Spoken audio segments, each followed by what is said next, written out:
Oh my god, I've been spelling your name wrong. I thought it was 2 N's. No, isa lang, just one. I'm sorry. It's okay. I was just speaking my Filipino accent the entire time. Yes, please. Oh no, God. Oh, I always thought, like, if I started a new school, I'm gonna speak in an accent. And I missed the opportunity when I transferred over. Okay, so, who's recording? You're on. Oh, hey. Okay, cool, I got all of that. So I did the winter solstice at Stonehenge. This is actually very difficult to find information for, because like a lot of the stuff at Stonehenge is like mystery. That's you. That's like the entire thing. So that's the whole point. So I kind of just did like, as well as like general winter solstice as well, what people usually do. So this is the wrong word, calendarical, or is it calendrical? I don't know. Calendrical. Calendrical? So yeah, that's a typo. I've never seen that word before. So pretend I spelled that right. So the position happens on the 21st and 22nd of December. In terms of what's actually happening, it is the darkest day of the year. So the day is usually about 7 hours and 42 minutes long, meaning the entire nighttime is the majority of the entire day. So it is the darkest day of the year, and it's also the darkest day in terms of like, if you're going through like the whole, the circle, the thing with stories and genres, it's the underworld part of the story. It's also be associated with Persephone going into the underworld to see Hades, and she's pregnant, she's having her kid. But it's everything happening beneath the surface until spring comes in the spring equinox. Is that right? Yes, it is. So, like also, I was also tying into it. I found so many correlations in astrology in this class because like I'm just a huge nerd about it. So like I'm just tying everything in now. So it marks the transition from Sagittarius to Capricorn season, the same dates. Oh, So that's so interesting. Because in Sagittarius season, the whole entire thing is belief, finding motivation, and finding reasons to go, and finding reasons to go through. But in history, what happens over here is like, in these darkest times, people needed some sort of belief and motivation to keep moving forward. So what this time is, many holidays tend to reflect during that time. Reflect, transform, find all the things going on to support for their next spring, because all the crops in this have gone at this point. So they harvest all their crops. There's no more crops for the entire rest of the winter season, because how could you do any farming during that time? So people are like, okay, we have this big feast now, let's celebrate our time here since we can't necessarily do what we usually do. So they find, when they're in these like holidays at home, they find what are other ways we can make the next winter better. So that's where the Sagittarius thing comes in, like what is things we can do better to change? And then once that cycle ends, it goes to Capricorn. Capricorn takes those beliefs and makes it a structure. Structure and creates a whole balance and community, and they lead those beliefs throughout the rest of the beginning of the winter. So Capricorn starts the beginning of winter, Sagittarius ends the fall. I was like, that was crazy to me. I was like, I'm gonna add that in there. Rituals. Many people fly across the UK, across to English. Stonehenge to participate in the celebration, dressed in traditional clothing.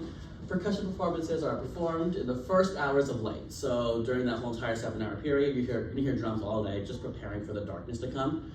And then once the dark sunset hits, that's when the celebration starts. And I do have like a little video on YouTube about it.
Death, rebirth, and the sun begins lengthening its days and shortening the nights.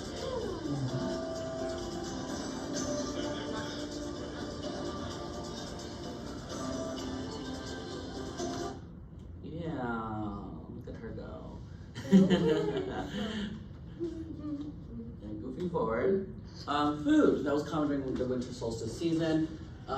Pig was absolutely a must. Many piglets were born in the spring, beginning of the spring equinox, and then were all slaughtered in the winter. Yes! So in study, like trying to study what they ate, like they assumed they ate all the pigs because looking at like fossils and excavations of pig skeletons, they could tell that there was decay on the teeth, meaning that they were fed sugar. So they're probably sweetened with honey to sweeten them up for the feasts happening in the winter solstice. That makes sense. So they wanted to like fatten up the pig as much as possible because you know seasonings are always very like super scarce during periods of time. So they had to do what they could, which was honey. So spiced lemon drinks, ginger ale, Middle Eastern. If we celebrate over there, spiced cauliflower soup. It depends which location you are at for winter solstice, but I wanted to still touch on those because this is celebrated all over the world. But yeah. Clothing. So many people wear traditional winter solstice clothing to honor their ancestors, like I showed in the previous video. Gold was also the common color because it represented the sun. Because the winter in historical sense was a very dark period of time, people wanted to bring lightness to the darkness, which is Sagittarius, the Capricorn. My brain. And, they wanted to bring more light into their life, so their colors were primarily gold, although they did have remnants of like red, green, traditional, what we know now as Christmas colors, but gold was like the color because it brought sunlight to the darkest day of the year. These clothes symbolize vitality and hope for the future and new beginnings. Okay, this was a quote I saw from online and I thought it was interesting. I didn't want to like alter it because like the word did so well. Pagans celebrate the rebirth of the sun through gifts, exchanges, merriment, and deep spiritual reflection. For pagans, this was a time for new beginnings, rebirth, transformation, and getting rid of unwanted habits and creativity, which also can tie into how us as a culture really like the New Year's resolutions, because we want, as a community, we want to keep growing as people.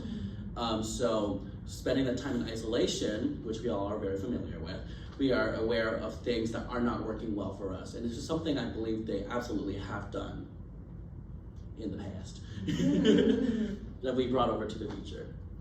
And we're excited. Nice. She's not.